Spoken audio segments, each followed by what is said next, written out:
Pas guru jenggala nanging kudu besok yen wis dadi sawang diparubyak didum marang Kurawa. Wong babat iku sora Pate. Kok diparubyak mula anakku si Werkudara ora ana apa-apa ana ing alas guru jenggala ana Pate. Nun pangapunten sinuwun. Lak nggih sampun dangu.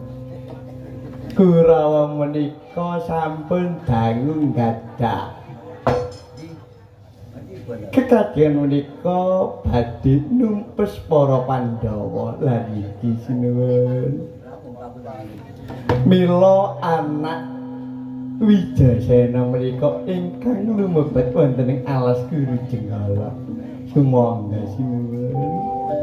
Mangke kletak paring para wadyabala badhe ngrinjeng si Wijasena. Kersane yen penegak Pandhawa manang mangke sampun tumpes lah kanten kadang-kadang lindunipun.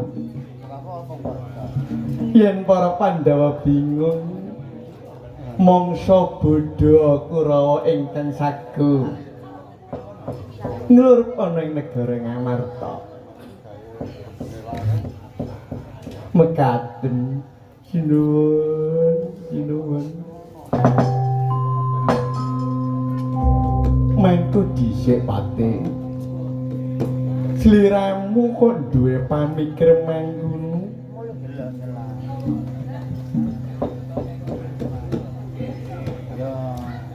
Mula anakku si Wijasena iki goro kapara suwe. Anggone babat alas Samartalaya ning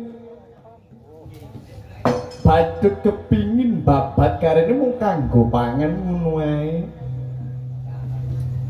Kok sliramu iki ngalang-alangi numpes para Pandhawa Pate. Sinuwun.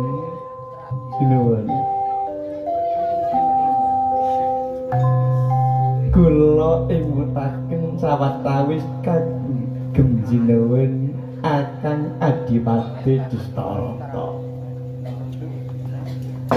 Negari Ngastina nika lak nggih tinggalaning sinuwun Prabu Pandhu Dewanata.